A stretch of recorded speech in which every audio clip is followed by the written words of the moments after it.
Nothing Personal starts in 30 seconds.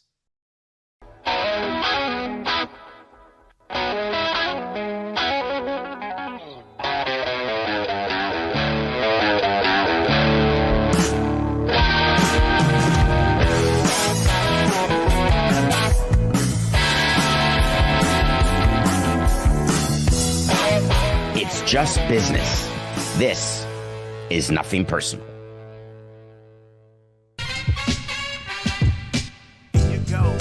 Here you go.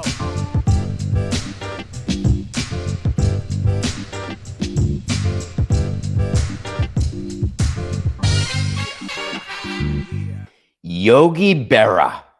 That's the Nothing Personal word of the day. It is May 8th, 2025. It's a Thursday, and it's deja vu all over again.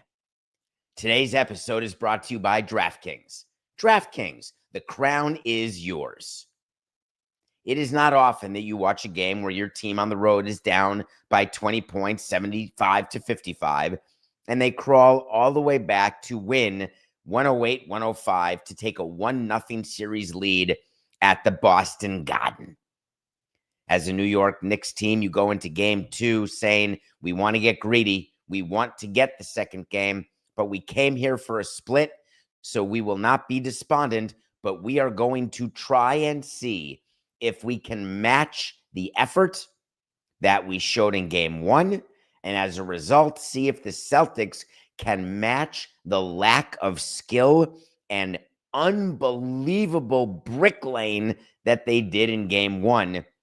Can they do it again in game 2? As game 2 started, you could see the Celtics had no memory of game 1. They were putting up shots left and right, clank, clank, brick, miss. This can't be. Coca texting me, David, they're not close to 40% from three-point range. And I said, Coca, it's early. We have a wait to see that says the Celtics will shoot 40% from behind the three-point line, and it's only been 8 minutes of the game.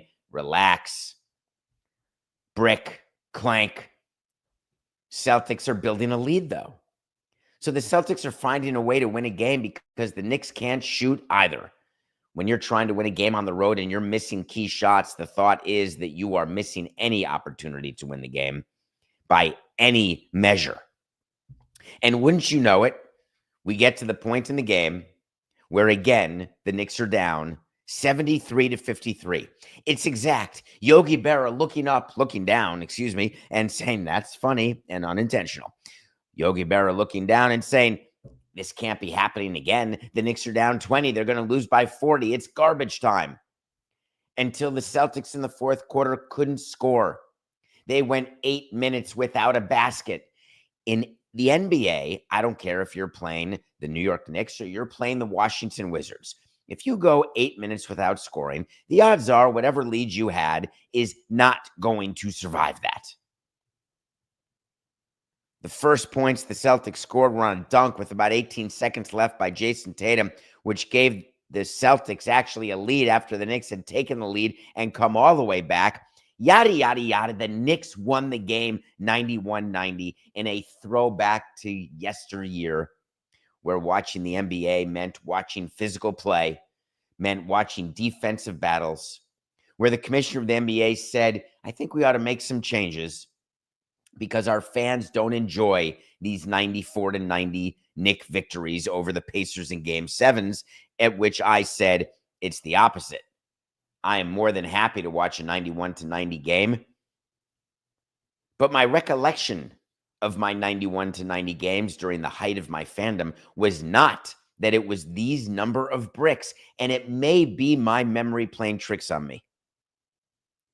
Approximately 31 minutes ago, before we started the show, as we are preparing to come to you at 8 a.m. live on the Nothing Personal with David Samson YouTube channel, Coca and I were going over some stats, some issues, some points, and I said, Michael Jordan would never do what Jason Tatum did. There's no way. Jason Tatum through 2 games is now 12 for 42, 5 for 20 from 3. Michael Jordan never had a game like that. It took Coke about 10 seconds to tell me that I had something that very few people talk about. It's called Jordan brain. I've got it.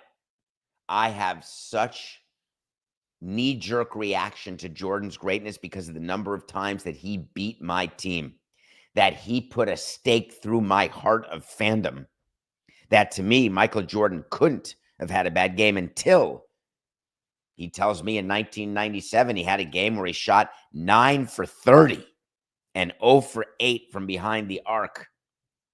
9 for 35. It's almost impossible to believe. So is it true that Jason Tatum and the Boston Celtics, this is just bad luck? Because they backed up a 15 for 60 from 3 when I told you there's no way this can happen 4 times. If it does, the Knicks are going to win the series.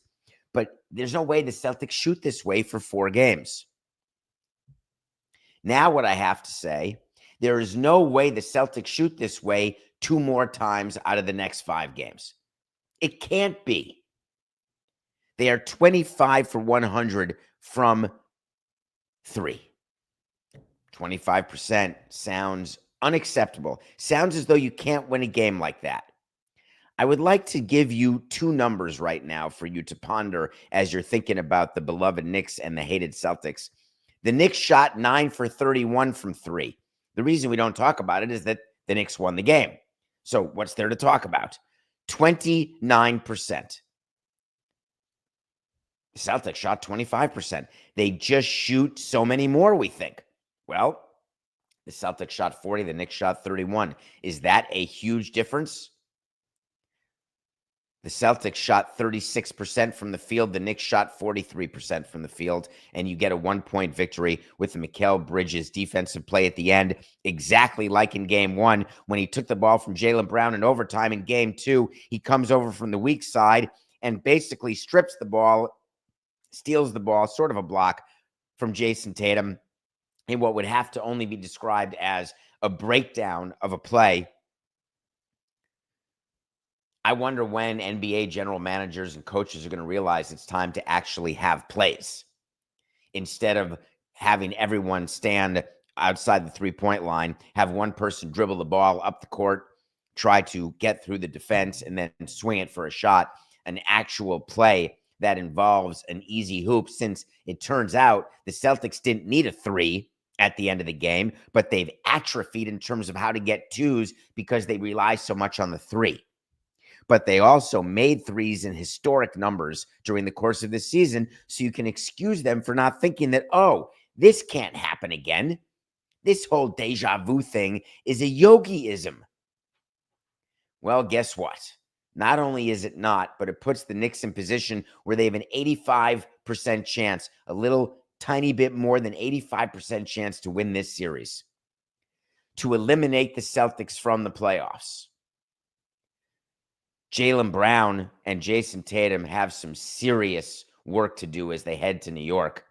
The best Jaylen Brown could come up with during the course of the postgame was, hey, it's inexcusable, but we're going to learn from it and we can get back in this thing, no question. One of the great things that coaches and players say after a loss, I really love that. Oh, we're going to learn from this loss. What are you learning exactly? Not to shoot so many bricks? That when you're Jason Tatum and you know your shot isn't hitting, you're having a terrible fourth quarter, to maybe run plays away from Tatum, or to maybe have Tatum attack the rim, try to get to the free throw line because you're not Mitchell Robinson. Players always do this. We're going to learn. We're going to learn how to be better players and better people. We're going to learn how to call better plays. We're going to learn how to have better results. When I was asked after losses, how you doing? Well, we'll be back tomorrow. That's all I would say. Not, oh, I learned here not to put Heath Bell in the 9th inning. Oh, I learned here that we got to hit this person 8th and not 2nd, or 2nd and not 8th. What did we learn? Do we think the Thunder learned something because of the way they crushed the Nuggets last night? Or is what we say, yeah, that's the Thunder. That's what we expected in this series. We are so funny in how all of us analyze. I want to talk about the Thunder, but I can't leave them, Coca, without a shout out to my daddy, Paul Pierce. Love you, man. You know I do, but yikes. Yikes. Paul Pierce on national television said that the Celtics were a mortal lock, and the books had it that way. The gambling companies, the money line was odds subject to change, or it just was what it was last night. You had to lay 552 for a Celtics win by a point, and the Celtics didn't win, so you did not win that bet. Paul Pierce went on TV and said, I got you covered, Celtics fans. This is a layup, a slam dunk. He said, as a matter of fact, if the Celtics don't win, I'll walk to work tomorrow 15 miles with no shoes on and just a bathrobe. I'm not sure we care about the bathrobe stuff. Maybe a little Hugh Hefner-like. The no shoes stuff, not ideal, disgusting, broken glass, shards, needles, dirt, bugs, grossness, motor oil. That is the sickening part to me. Walking 15 miles, that's a Tuesday. Anyone can walk the 15 miles. I don't think people were shocked by that part of it. But the barefoot part, ugh. And now, of course, he's famous enough that he has to do it. So they're going to make content out of it. I promise you, Coca. We can get clips of this for tomorrow, maybe. There will be cameras today following him as he walks. But, of course, can I tell you my Iron Man story very quickly, Coca? In 2006, side note, I've got a story that just came to me. In 2006, NBC, I was one of the featured athletes for the Hawaii Ironman. Look at me. And the only team president in the history of the World Championship Ironman to ever start and certainly finish the Hawaii Ironman. It's just me. 2006, I did it almost 20 years ago. This October, 19 years ago. Unbelievable.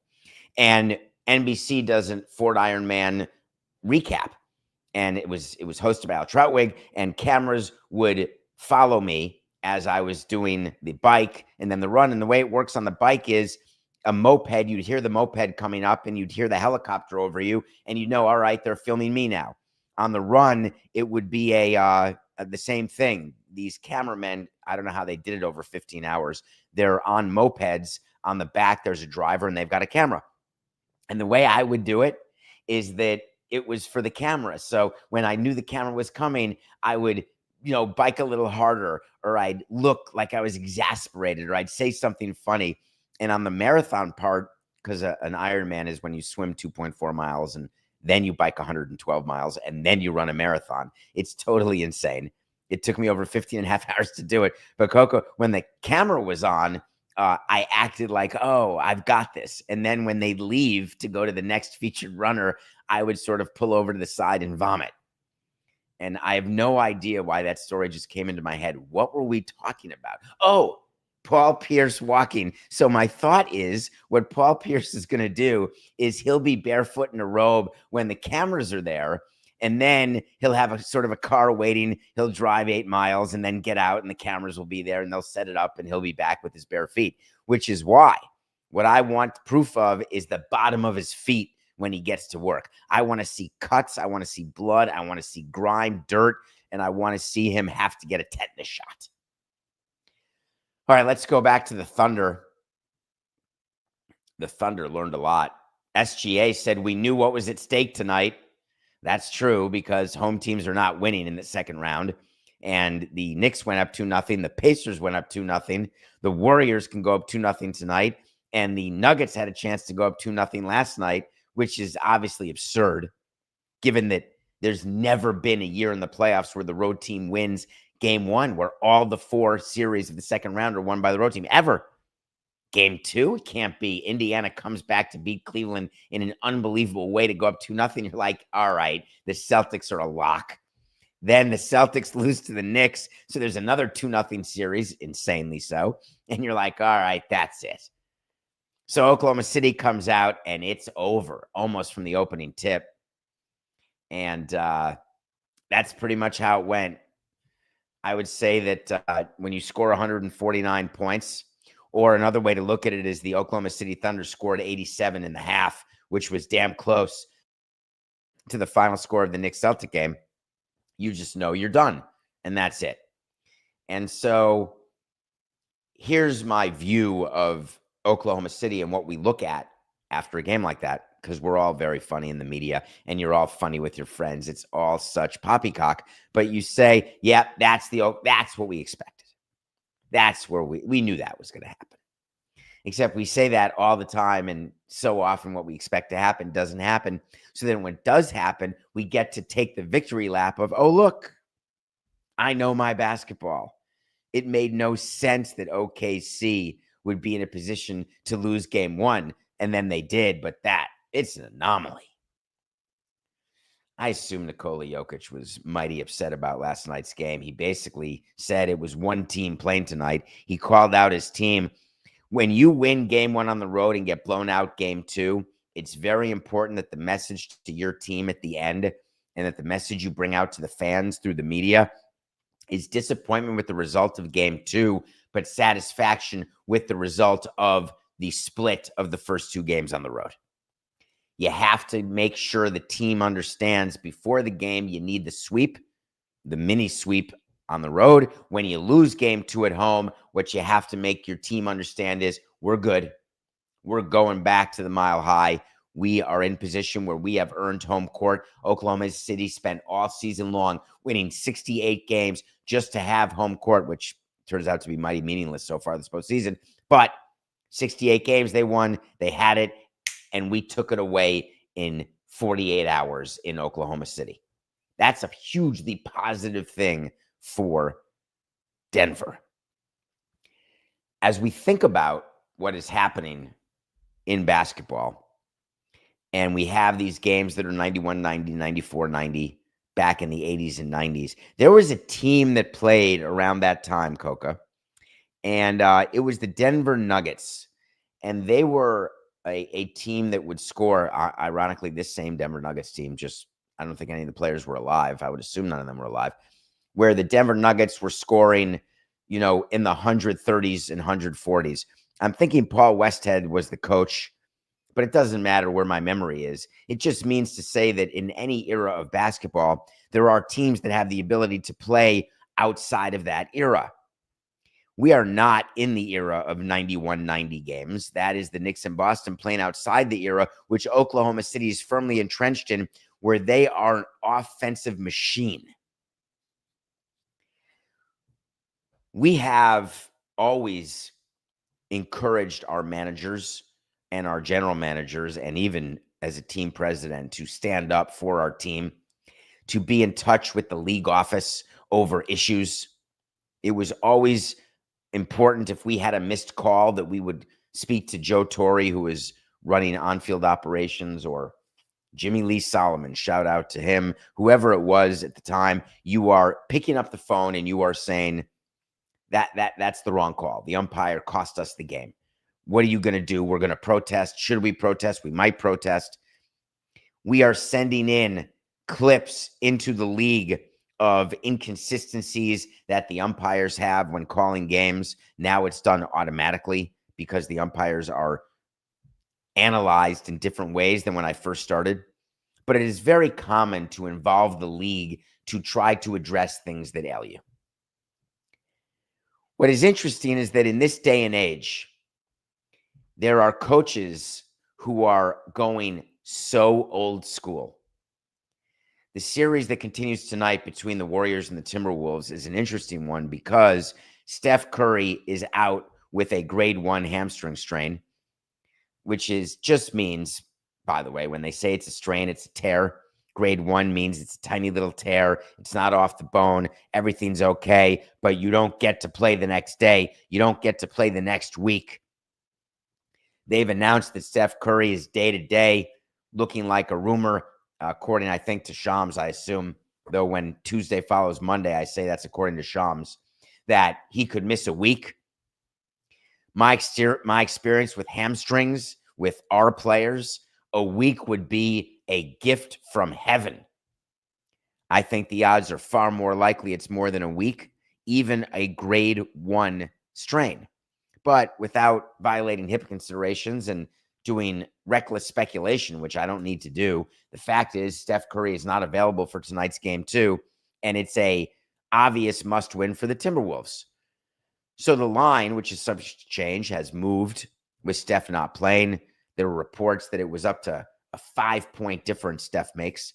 So instead of Minnesota giving 5.5, they're giving 10.5. And those type of lines are not as important as they used to be because you have to focus on them when you're making your play. But the Celtics were favored probably by 10.5 last night. We'll see in our pick of the day. And they didn't win the game. So it's a pretty must-win situation for the T-Wolves. What the coaches are doing now in posturing ahead of this game is so reminiscent of Chuck Daly when he coached the Pistons, or Phil Jackson when he coached the Bulls and then the Lakers, or Pat Riley when he coached the Knicks and then the Heat. Back in those days, coaches would meet the media because there was no social media, no internet, and you'd only see the clips on the news at 5, 6, and 11. And the clips would all be the coaches doing things for the umpires or the referees to hear. What they would say is, Patrick Ewing is not being called properly. You're not calling enough fouls on his moves. He's the best offensive center in history. He deserves more calls. Phil Jackson, despondent that the Detroit Pistons are getting away with the things they got away with back when they were the bad boys before the Bulls were able to overcome them and start winning their 6 championships in 6 straight years that Jordan played. You don't see a lot of this type of complaining on the hacks like we did yesterday. And I want to start with Chris Finch, who's the coach of the Timberwolves, and I want to end with Steve Kerr, who's the coach of the Warriors, and I want you to listen to what they said and smile along with me. The rebounding, they do a lot of fouling, holding, shoving, pushing, and tackling Rudy. That's clear. We'll send a bunch of those clips into the league. In fact, I'm not sure I know another player in the league with Rudy's pedigree that is allowed to be physically beaten on the way he is. And so, we gotta address that one way or another. Rudy's pedigree. Did that sound like a coach trying to give a message to a referee? Did it sound like a coach saying, listen, there's a real problem here that we're having with the Golden State Warriors, and he's referring to Draymond Green, but he could be referring to anyone. It doesn't much matter.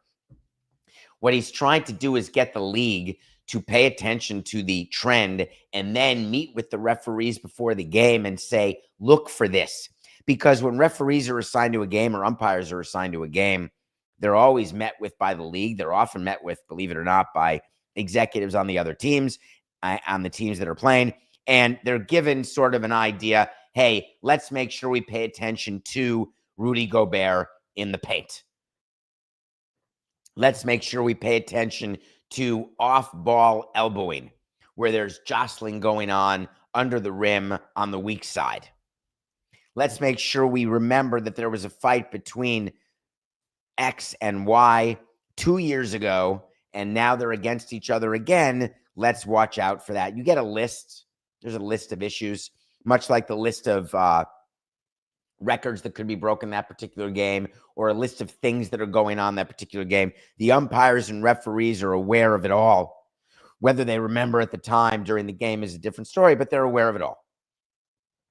So Finch choosing Gobert is an interesting one for me, because the day before he went after Anthony Edwards saying, you got to be our leader. You can't score 1.5 points and then change the way you play, not bring the effort. Anthony Edwards is his star. Anthony Edwards is his best player. Generally, when you're complaining to the media and getting the message to the referees, it's about your best player. You want to protect him. Anthony Edwards deserves that type of protection, regardless of what happened on and off the court, regardless of how Chris Finch thinks about his first half or his effort. As I told you, when you lose at home and you don't hit the ball, you get one hit, or you look like you're flat, you look like there's no effort. It's not the case. But using Rudy Gobert, I don't think the referees could actually care less to give Rudy Gobert the benefit of any doubt. The person of his pedigree, what pedigree? The spitting on the mic pedigree? I guess there's other pedigrees. All right. On the other side of the ball, Steve Kerr has his own problems. Listen to what he said that he wanted the referees to hear. Said the first 10 minutes of the game, it was just like Houston all over again. They were bear hugging Steph, and they could have called 6 fouls. But the league has established the physicality in the playoffs. Chris talked about it last week. Just the overall physicality isn't, to me, it's crazy out there. What's happening. I got my complaints too. Trust me, we all do, and this is how it works in the playoffs. We watch the tape. We see all the fouls on them that aren't called. They watch the tape. They see all the ones on us that weren't called. It's a physical game. It's just going to be, and both teams have to adjust. I'm getting ready to send my own clips into the league. So. That is John Henry owning the Red Sox and complaining about small markets because he doesn't own the Marlins anymore. Steve Kerr. Do you know how Steve Kerr's career started? Do you know the rings he has playing on the Bulls, being coached by Phil Jackson, having Dennis Rodman? He certainly can't be serious when he's talking about, hey, they're doing stuff. It can't be. It can't be that the league wants to allow this. You were guilty of it in the most significant way. And now you're on the other side, you're coaching, and you want to make sure that your boys are protected. The thing about that, though, is why would you ever complain about how Steph Curry is being treated when you know Steph Curry is not playing? Is that because he couldn't exactly talk about Draymond Green? When you coach Draymond Green and you start complaining about physical play and bear hugging and things that are done that are just cheap and crappy, you're talking about Draymond Green, your own player, but you can't. So you don't mention his name and you pretend that you're the victim. And listen, as a professional victim player, I can tell you what the benefits are and what the detriments are. The benefits of playing the victim are you have this feeling that you are going to get some sort of sympathy from whoever you are trying to portray the victim, whoever you're talking to, whatever you're talking about. You're trying to come out as, oh, it's me. It's because of me. I'm sorry. I won't do it again. But the problem is when you do that and you have no credibility because the person you're talking to is like, you're not a victim. You're the perp. All of a sudden, whatever you've said becomes meaningless. So I want to give you a mental picture of Adam Silver's team receiving this tape from Steve Kerr and Chris Finch. I'm going to imitate it. For those of you listening to the show, what you're seeing me do is read a complaint, read the accompanying clips, then roll my eyes and put it away. That's it. There is zero follow-up that will be done by the NBA over these clip packages that are being sent by Chris Finch and by Steve Kerr. Nothing. It will not be a call with, oh, man, you got hosed. Oh, I've got such sympathy for you. I totally get it. That's an outrage. That doesn't happen when it's these type of complaints that are framed this way. And frankly, Pat Riley, Phil Jackson, they had a hard time getting audiences from David Stern. I can tell you that. It all makes me laugh, Coca. All right, let's take a break. I can't wait. If you're from the Midwest and you're in Milwaukee, which you know is my favorite place, I got to tell you something that happened in Milwaukee, and it's about hot dogs. And I'm hoping that this takes away any memory that any of you would associate with hot dogs and me that may be negative. And now you have no idea what I'm talking about, which is amazing because we've gotten past it, because you don't remember that I ran out of hot dogs on opening day, because who would remember that other than the press and the 30,000 people that we pretended to be there? Who would remember that? Well, in Milwaukee, they have a hot dog situation too. We're going to talk about that and review a movie from our top 100 right after the break.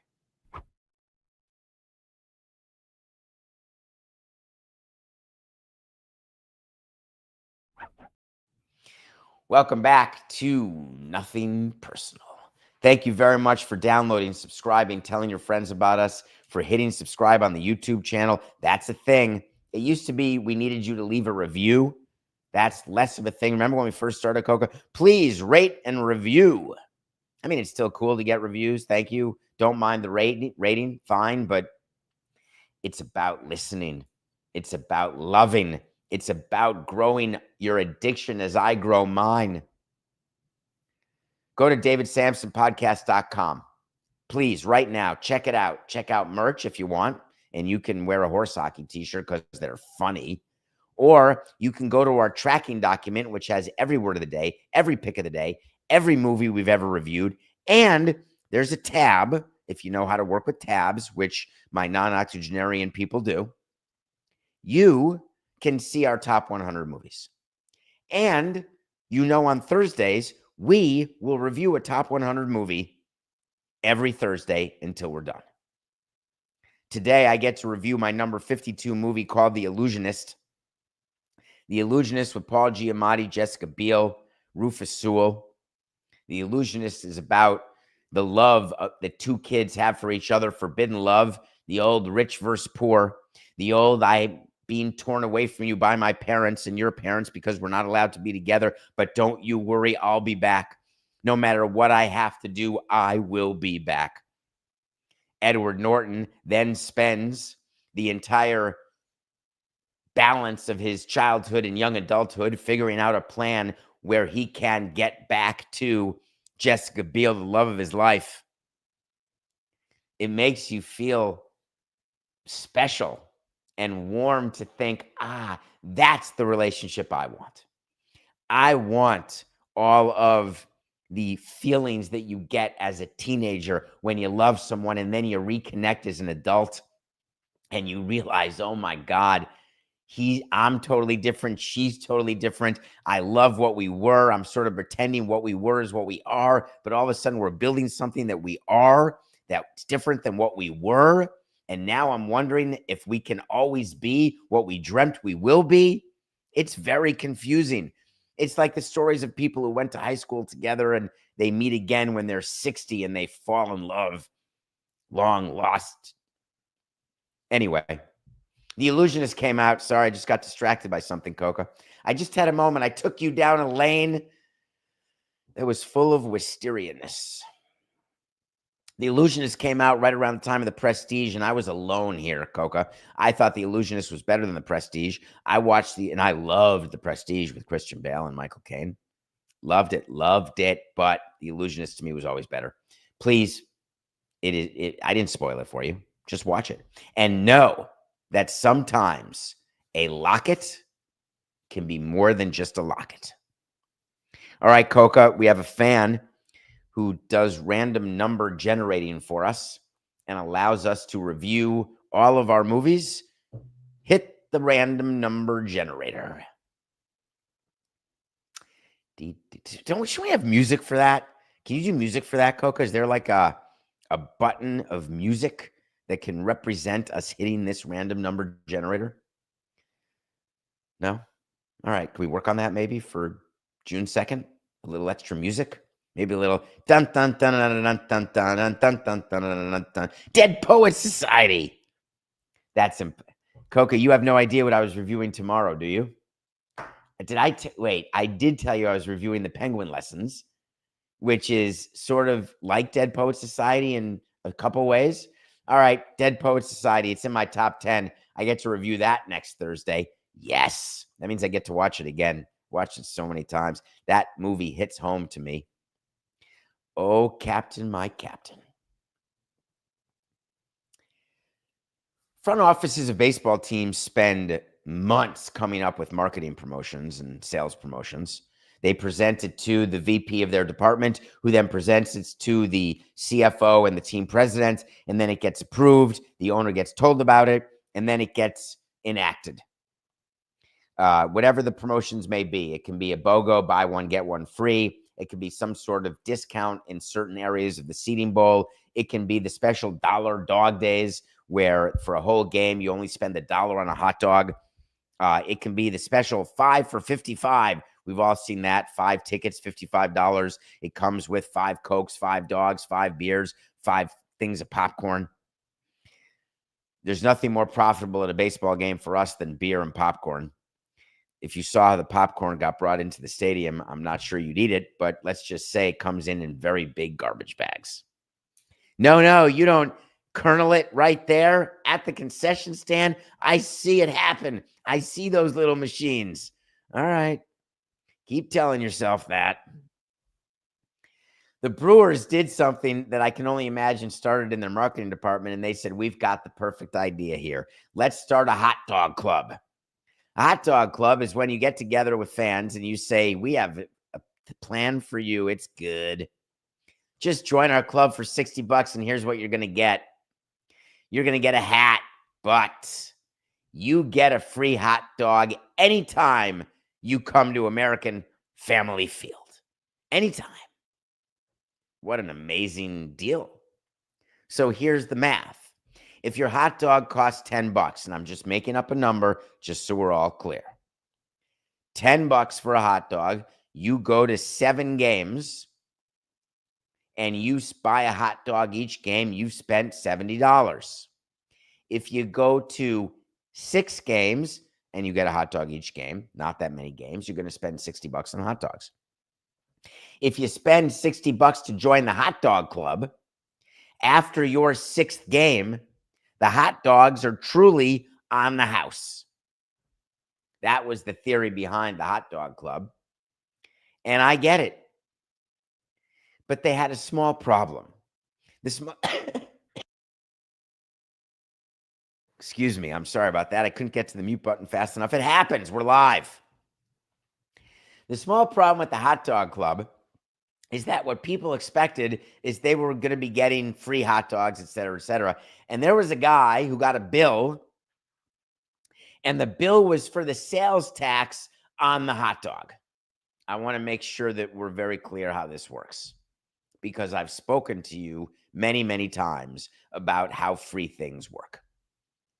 The way free things work is that when you're on The Price is Right and you win the Showcase Showdown and you win a boat, many people don't take the boat because when you get the boat, if you don't live near water, you got to pay tax on the boat. It's like a gift that's been given to you, except The Price is Right is not going to pay the gift tax for it. So you've got to pay the tax because it's like income. It's like you've received goods and services, and you got to pay tax on that. In Milwaukee, when they were building Miller Park, Milwaukee did something. Owner Bud Selig did something that was approved by 5 surrounding counties of Miller Park in the Milwaukee area. And it was to create a sales tax that ended up sunsetting in 2020, which caused then a whole fight of how to pay for renovations. But I digress. The sales tax is tax generated at the ballpark that was, or in all of these counties, anywhere, that would be used to fund the construction of the ballpark. I've spoken to you about jock taxes. I've spoken to you about ticket taxes. I've spoken to you about user taxes, all things where you get to say to the public, yes, it's true that you're paying taxes at Miller Park. And yes, it's true those taxes are not going to the general fund. Those taxes are going to support the Brewers, which you're supporting by being there. That's the concept of a user tax, that your tax that you're willing to pay goes to do something that you like, that you use. It's why public always loves ticket taxes, and I always hated it, because my view of these taxes is that people have a line over which they will not go with what the total amount is to do something. Whatever your entertainment is, the example is this. When you're going to a movie that's $12.99 in a theater, have you looked at the breakdown of what goes where? When you go online and stay at a hotel and the rate all in is $149 a night, do you actually know how much goes to the hotel versus what the taxes are that you're paying? Do you think about when you get a rate that doesn't include taxes and fees that you are going to be paying way more because you haven't yet calculated what the percentage tax is in that state, in that county, in that city, at that venue? The people who do large business with these places, hotels or ballparks, they pay attention to what the taxes are.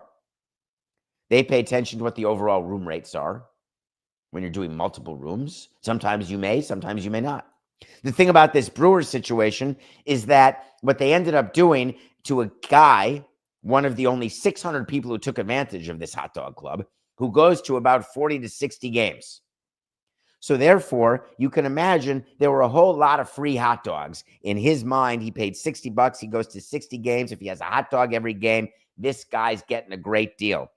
And then he got a bill for the sales tax on the hot dog. Now, it turns out the hot dog was only, the sales tax was like 63 cents.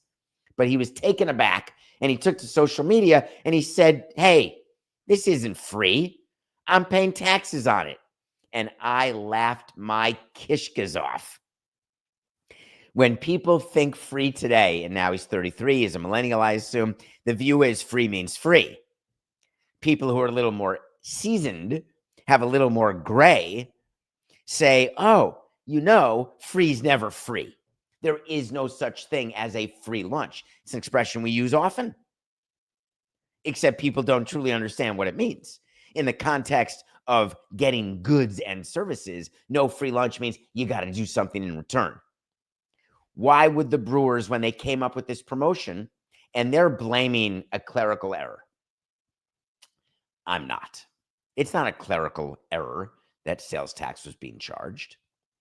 Because do you know the way it works when you are giving concession deals to your fans?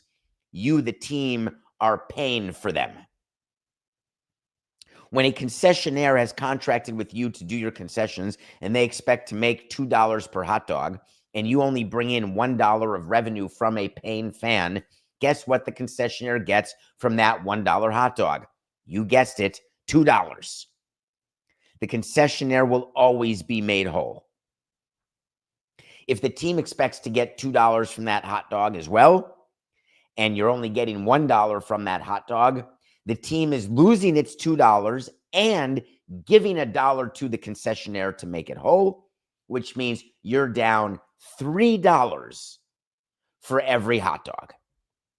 You want to know why leagues and teams make decisions that do not include these types of promotions, often because they're losers, straight money losers. The Brewers took care of it, of course. They refunded the guy 63 cents. The reason the sales tax got collected is because the county and the city need the sales tax. They're not going to forego their sales tax. And the Brewers said, I don't want to cover 63 cents in addition to everything I have to cover. Meanwhile, it's only 600 people. But man, did it get some attention. Nothing personal pick of the day, presented by DraftKings. DraftKings, the crown is yours. We've got a game for you on the hardwood. It's the one game tonight. It is those T-Wolves that we've discussed going against the Stephless Warriors. And coincidentally, the line is 10.5, a very popular line in this second round. It is absolutely insane to think the Timberwolves will not, who they need a victory after losing the first game at home. They've got to get this game. There is no Steph Curry. Does Buddy Hield score 44 points on 12 for 13 shooting from three? Or do the T-Wolves blow out the Warriors and cover this spread?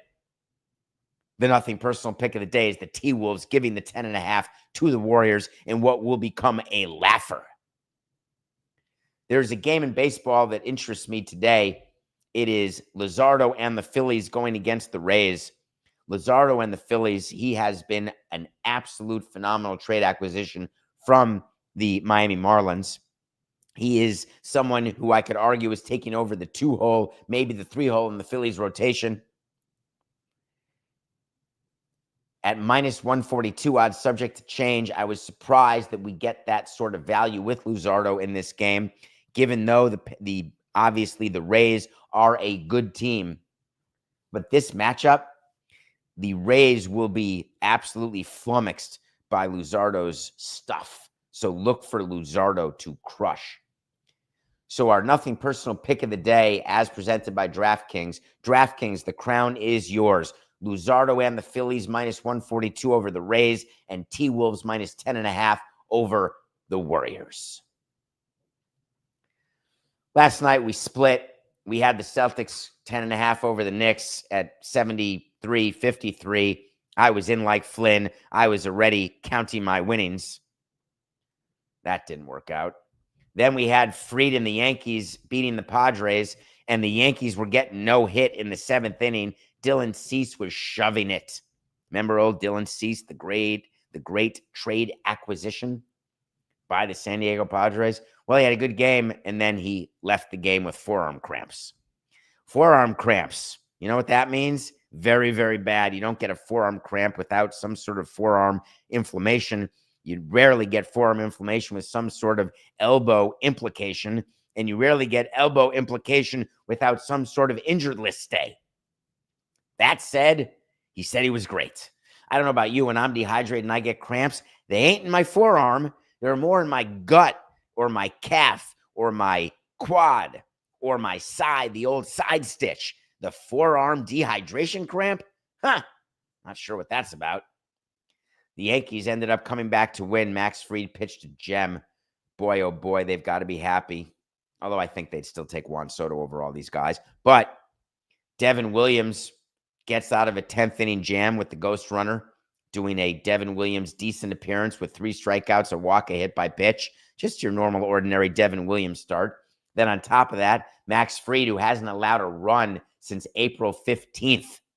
That's almost a month, folks. 28.1 straight scoreless innings, and then he allowed his first run yesterday. So he was down 1-0, and you assume that that'll be that. But the Yankees came back to win, which means we got a nothing personal pick of the day victory. We are 52-58 going into our 2 picks for today. I love that the President of the United States has time to fix college sports. I am in. I want college sports fixed, and the best way to fix something is a committee. Let's put a committee together. We'll call it a commission to make it sound important, because committees that are just committees, you're like, oh, are those real? I don't want to be the chairman of a committee, but if you can make me the chairman of a commission, then I've got gravitas. And I am not poo-pooing Trump's desire to fix college sports. No, not me. College sports is broken. I told you they wanted free agency. They got it. The transfer portal is so full of people. It's like ants at a picnic. Players suing. They want their NIL money. Clubs suing. They don't want to pay their NIL money, or they want better performance. It's an absolute cluster. Conferences, large and small, everybody condensing, consolidating, and Trump getting the feeling this would be a good time to form a commission to figure out how to switch it. And I need someone to lead this commission. Who could it be? So when he decided not to ask for the lead singer of Men at Work, he decided to go to Nick Saban. Who can it be now? I doubt anybody got that, but it was damn funny for me. I'm laughing, Coca. You're rolling your eyes and annoyed. Nick Saban is being rumored to lead this commission. Can we just talk about this? I get that Nick Saban is a hero. I get that he's a supporter of Trump, but he's also a supporter of the left, the right, the center. He's a supporter of doing what he can to make himself and his team better. He walked away from coaching Alabama because he said he can't stand it anymore. And Nick Saban said, this game has passed me by. This game is not for me. I don't want any part of it. Now, if you ask me to lead a commission, I may do that. And I've got some ideas of how to fix it. And all of my ideas are going to be accretive to Alabama and really a problem for Auburn. But shh, don't tell anyone that. It's not that I'm really pro-Alabama. You see, I will lead this commission, and I promise you, Mr. President, that I will find a way. I will find a way to make sure that there's equality. I'll find a way to make sure that teams are operating on a level playing field.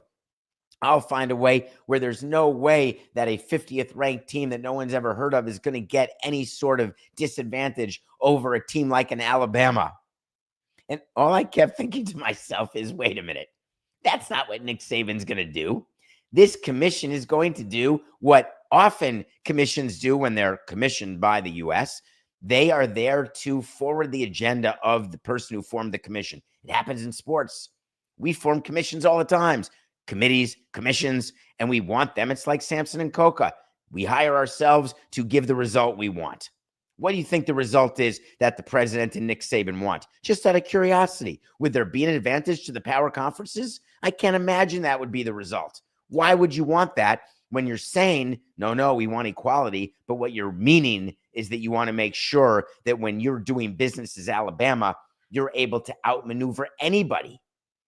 This, to me, is how Nick Saban will take the commission's job. He'll look in the camera and say, thank you, Mr. President. It's just business. This is nothing personal.